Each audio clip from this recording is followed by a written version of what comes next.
Hello, guys. Good day. This is Anne of Reinforce Me Club, your fellow positive reinforcer. Today, we are going to talk about ego coping mechanisms or defense mechanisms. Now, way back when I was in college time, in my college days, I took up nursing, and psychiatric nursing was one of our subject.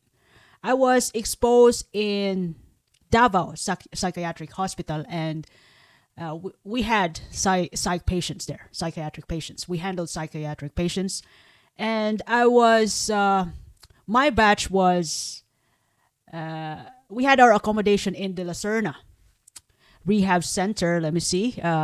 It's still here. Yeah, De La Serna Psychiatric Care Facility, wherein, where we sleep before we go on our duty, our exposure in Davao Psychiatric Hospital. Davao Mental Hospital. So it's actually here. Now, as far as I can remember, though, it wouldn't be accurate this time.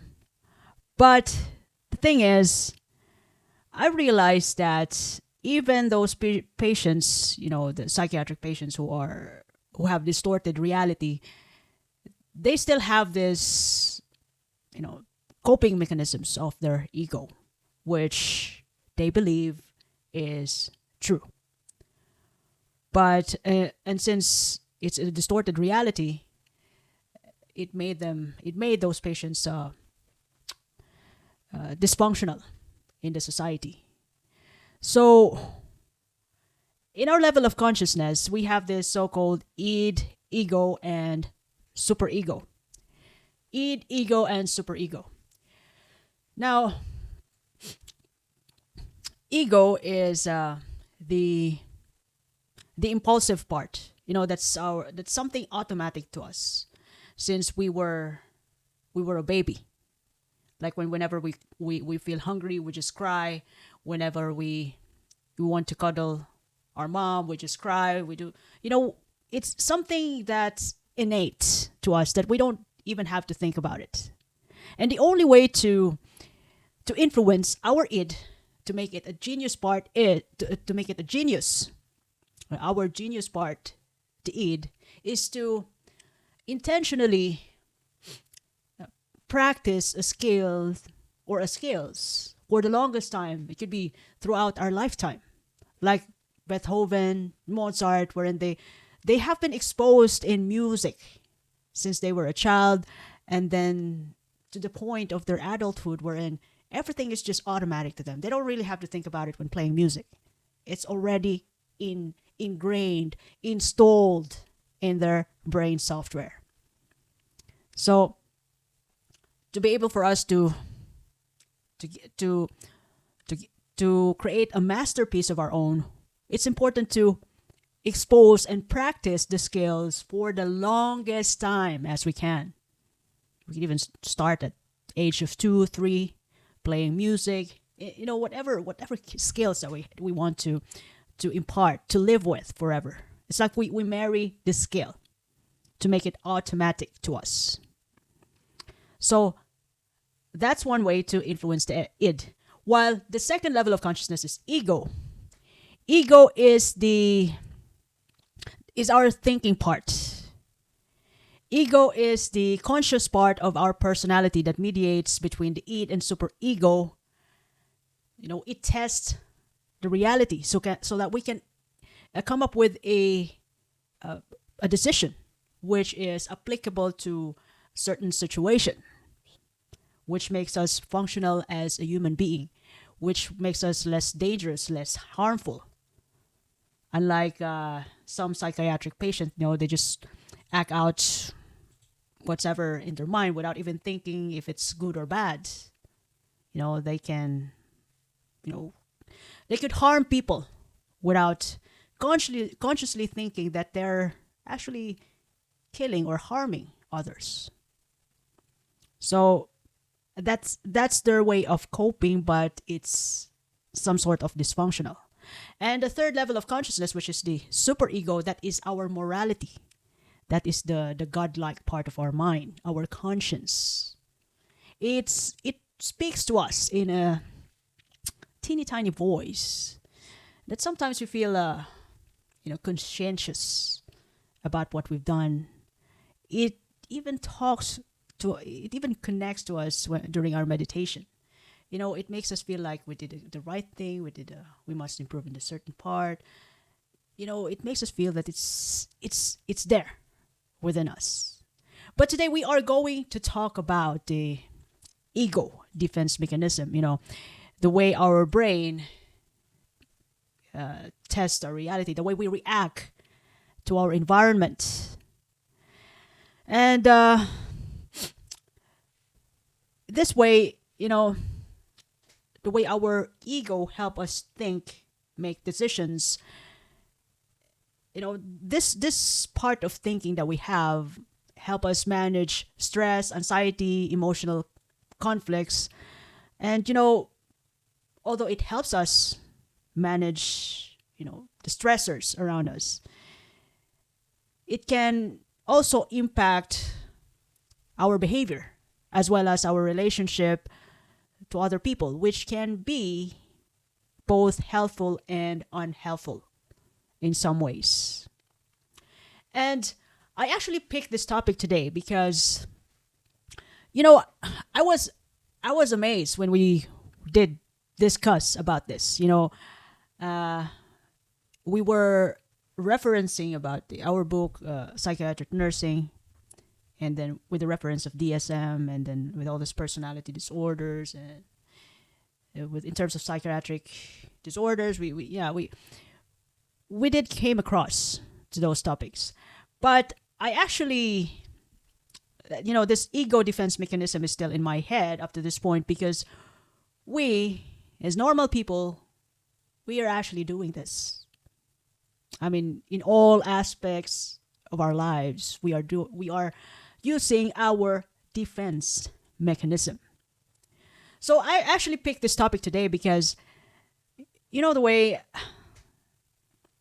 I want to share this with you so that we can able to get to know ourselves better as well as to understand others.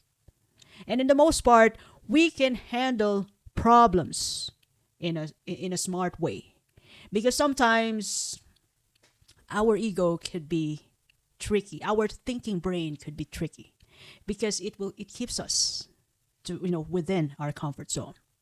Whatever comfortable for us, whatever makes us feel good. That is why it's hard sometimes when we try to think outside the box, when we challenge our ego, when we try to break our comfort zone. Now, let me share to you. I actually have 12 types of ego or Freudian defense mechanism, according to Sigmund Freud. Sigmund Freud. Yes.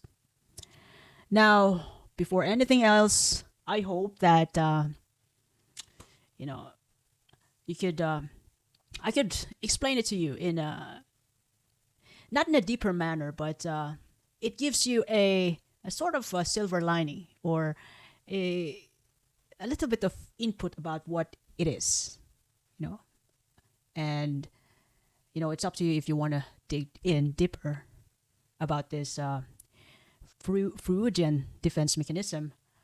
But for sure, this will help you understand yourself more. Now, the first ego defense mechanism that I'm going to share to you is repression. Repression is like putting bad memories or scary thoughts in a box and hiding them deep in your brain so you don't have to think about them. For example, if you really had a really bad fall from a tree, you might forget it because it makes you too scared to recall it. And to some people, they have this amnesia, wherein they totally forget about a terrible accident that happened to them. How somebody died terribly in an accident, and they're the only one who survived. Some of these people, their brain consciously just locked up that they cannot recall anything that happened. They just simply forget. This is quite different from those people who have selective amnesia, that they just prefer to forget about it because they don't want to talk about it. Especially those people who were in a war, fighting for the country, that they don't want to go back in that memory. They just don't want to talk about it. That's also another defense mechanism that we're going to talk about later. But repression is you don't have a total recall about what did happen because it hurts you so bad. You cannot, it makes you freak out. If you ever recall it, it will only make you hate the world, or it will only give you a nervous breakdown when you finally recall the terrible thing that happened. So your brain just locked up that you cannot remember anything that happened, the terrible thing. So that is repression. The second defense mechanism is denial. Look, we are doing this. Denial. Pretending something isn't real because it's too hard to face it. So, for example, breakup. Common example, breakup. To some people, like I had before, I thought that he would come back. He will come back, but he didn't. I was just pretending that now this is just another day, but I was wrong. That was the end of it. That was the end of it. Another denial thing, for like I've been diagnosed with dengue fever before when I was in college time. Again, there's a lot of things happened to me when I was in my teenage phase. So I was diagnosed to have like dengue fever, and then what I did was I acted like nothing happened. I ate anything I could grab from the table, fruits, anything, like as if I'm still well. I'm fine. I mean, I'm not gonna fall. I'll be fine. I can go back to school tomorrow. But what really did happen was I fainted. I fainted at home, and then they sent me to the hospital, and they found out that my RBC, red blood cells, and my hemoglobin was it was low. Plus, I had my period, so they were looking closely to me, but I acted as if nothing happened. So another denial. Look, you can see this in some people, like death of a loved one, and then the way their initial reaction, even when my grandma died, I feel like it's just this is not true. This cannot be true. That's the initial reaction of the people who lost loved ones when they happen to know it. This cannot be true. This is not real. Grandma was just having a holiday, but you feel like the person is still around, even though in reality they're gone. Denial, and it takes time for us to process it, that it's real. It's gonna be real. Maybe after tomorrow, we begin to realize, the reality has finally sink in that it's true, and it takes time for us to accept that it's true. But initially, we deny what happened because it's too hard for us to accept right there and then. That is denial. Number 2, we pretend. The third ego defense mechanism is projection. Saying someone else feels what you're feeling, even if it's really just you. For example, if you're mad at your friend, you might say, "Why are you mad at me?" When they're not mad at you, you're the one mad at them. Another projection is, when your boss gave out to you and you didn't like it, but you cannot fight your boss, so you end up giving out to your wife or husband at home. Projection. You are projecting your anger against your boss towards your significant others at home, which is, not healthy. Because I've said earlier that this defense mechanism can impact your behavior and relationships in both helpful and unhelpful ways. So that is projecting, in unhealthy ways. Another defense mechanism is displacement. Taking out your feelings on someone or something that didn't cause them. For example, if you're upset because your teacher scolded you, you might go home and yell at your brother. Displacement. Or, for example, I was angry at my friend before when I was, like, it was a long time ago that I was using this defense mechanism. I was angry at her because, because she told me about what happened in the relationship, which is stupid that she went back to the same guy. So I was giving out to her, and I was like, there was a wood, and then I was trying to hit the wood on the wall. Like, what am I trying to say? Like, that was a good friend of mine, though. When you are young, you do stupid things. What do you say? You come back to him, right? So I was giving out to her and to the wood and to the wall. Like I was displacing my feelings, my anger feelings for that person towards the wall. That I was hitting the wall with the wood. Displacement. Or, we had in the Philippines, there was there was a kind of a house there, in my place, which is way far away, 2 hours, 2 to 3 hours from my place, wherein you can able to throw plates on the wall, and it's up to you, if you're what you throw that. I mean, what's your reason behind it? It could be an anger management center wherein you can throw plates on the wall. That's part of their management.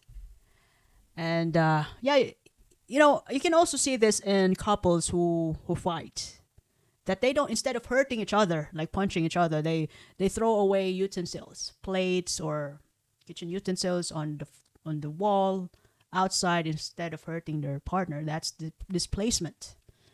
You're giving out to the kitchen utensils. You're giving your feelings out on those kitchen utensils rather than hurting your partner physically. Displacement. Another ego defense mechanism is regression, acting like a little kid when you're upset or stressed. Regression. So, for example, if you're scared at the doctor's office, you might suck your thumb, even though you don't normally do that anymore. Regression. Or, for example, another example is even up to this time, though, when something happened, when I had breakups before, even in my adulthood, or when I feel hurt by a friend, I lie down on bed, like on fetal position. It comforts me. It makes me feel safe when I lie down on fetal position on bed when I'm stressed. That is regression. And I used to bite my nails before when I was younger, but I was over it anymore. So thanks to my friends, they actually call me out whenever I do that. I used to bite my nails. I stopped biting my nails when in my early 20s. One of the best contributions by my friends, good friends of mine. They call me out whenever I do that. And they even encourage me to really take care of my nails, which is actually, I'm over it. I'm not really fuzzy about my nails this time. I just keep it clean. But way back before, yes, indeed, I used to bite my nails.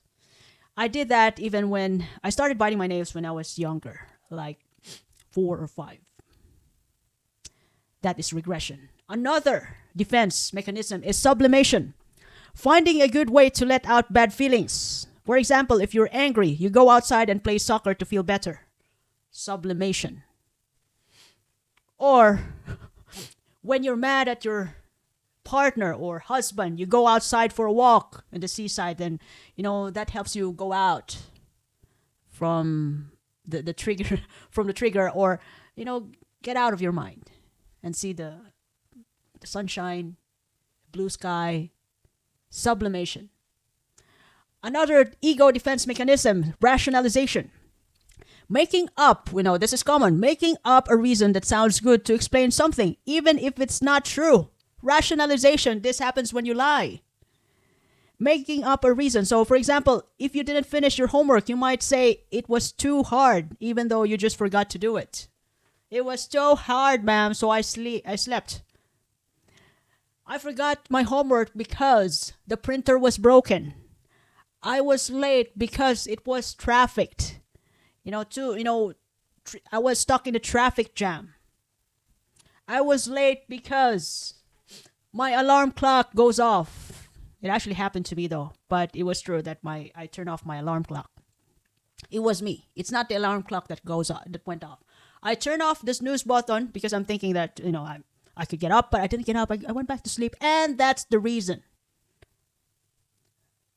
Although yes, obviously that's the reason. But I told my manager, yeah, I turned off the alarm. Turn off the alarm, and by the time that it's time to get up, I went back to sleep. But initially, I just told my manager that my alarm was turned off, but it was me. I was such in denial. But so far last year, I was only late twice because of that reason. If I ever get up, I don't want to be late, to be honest. And this is a good start of the year. So far, I haven't turned off the alarm clock yet, but I have no plan. I don't want to be late. So rationalization, this happens when you try to cover up something or when you lie. Now, another defense mechanism is reaction formation, acting the opposite of how you really feel. For example, if you're jealous of a classmate, you might act super nice to them instead. Opposite of how you really feel. When you feel mad, you are jolly. You're chatty, but you're mad inside your head. I want to kill you, but you try to be nicer. I also have a friend when she felt wrecked, when she feels really, really tired, she's chatty. She talks maybe all the time. Sometimes she doesn't think about what comes out to her mouth because she's tired. She's just trying to cover up the tiredness. And yes, indeed, it can help. It could be helpful, and it could also be unhelpful to you. It impacts yourself and your relationships. Now, another defense mechanism is identification, copying someone because you think they're cool or strong. For example, if your older sibling always wears a basketball cap, you might start wearing one too, because you want to be like them, because you look at them like they're the coolest human being in the world, your big brother, and you want to be like them. So whatever they wear, whatever they say that you think that it's cool, you do it. Like for me, when I was young, like a little child, 6 or 7, I usually see my aunt. My aunt is a nurse, getting changed, getting ready for work. And then I told myself, maybe I want to be a doctor, or maybe I'm just going to be just like my aunt. I even emulate the way she applied lipstick, before work. I also applied lipstick as if I'm going to work. I'm just going to play outside because I'm looking up to my aunt. And now it ended up that I also became a nurse myself. Identification.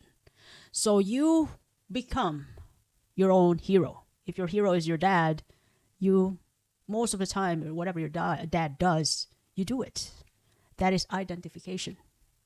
Copying someone because you think they're cool or strong. Another defense mechanism is undoing. Trying to erase something bad you did by doing something good. Like, for example, this happens to some couples. When the husband brings flour because, he did something wrong. Okay, when the boyfriend brings flowers and chocolates, maybe because he did something wrong other than it's your anniversary or it's your birthday. Surprise gift. Surprise holiday because you did something wrong. Somebody caught you cheating. Then there you go, surprise holidays and gifts, flowers and chocolates for you. That's undoing. Another example is if you accidentally hurt someone's feeling, you might give them a nice card to make up for it. Undoing. Trying to erase something bad that you did by doing something good. Now, another ego defense mechanism is intellectualization. Thinking a lot about something to avoid feeling sad or scared. So, thinking a lot about something to avoid feeling sad or scared. This is, you know, this seems to be, as far as I can perceive it as it is, this is, if you want to be, this is much like if you want to be a successful person, it means that you read a lot of books. You just read a lot of books, analyze a lot of graphs, finances, but, that's all you got. Just instead of doing something about it, working on it because you want to be rich, you want to be successful in business, you just stop in that analysis paralysis phase, intellectualization. For example, another example, if your dog is sick, instead of crying, you read all about how you take care of dogs. Intellectualization, you study a lot. The only thing that's missing is doing your application, but you're stuck on just studying.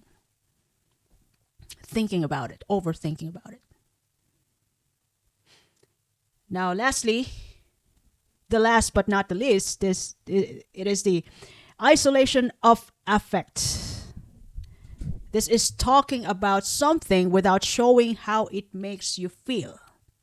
For example, if you lose your favorite toy, you might say, oh well, I can always get another one, even though you're really sad about it. Another example is, this is a true story. I fell. I can still remember the first time I fell on a tree. It was a guava tree when I was trying so hard to reach that, like a guava fruit, which is ready to eat, yellow and big circle over thin branches. And I tried to reach out on it so I can eat and I can share some to my friends. I fell on a guava tree. And then after I fell, although I looked like I messed up, I looked dirty, my clothes got dirty, and I was okay. There was no fracture, but I got bruises on my arms. And I just said to my friend, look, don't tell my mom about it, all right? I'll be fine. It's not really, I don't feel hurt. I don't feel any pain. And then I faced my mom with my friend, No, mom, it's fine. I just fell on the tree and then, it's nothing. It's fine. Although I actually look like, like I got soil on my shirt and then I got bruises. No, it's fine, mom. It's fine. I'll be okay. But I was actually acting as if nothing happened because I don't want to be scolded by my mom. So I was just hiding my feelings, as if trying to hide how I feel.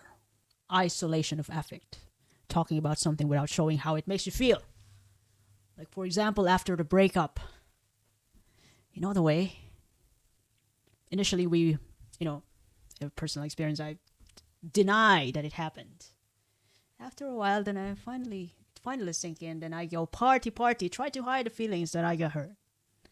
I got this feeling on this summer day when you were gone. I crashed my car into the bridge. I watched it let it burn. So, as if you are strong, independent woman. So that's isolation affect. Try to hide the hurt, the pain in your heart. Like nothing happened. I'm happy. So these are just some ego coping mechanisms by Sigmund Freud. And look, I'm sharing this to you, to help you understand yourself, your feelings, your thoughts. Even though sometimes when we do this, it actually seems to be automatic. Sometimes we don't even realize that we're doing this. It's like your brain has tools to protect you when things get tough. Look, the reason why I love to share this to you today because so that somehow we can get to know ourselves more, and so we can solve problems in a healthy manner.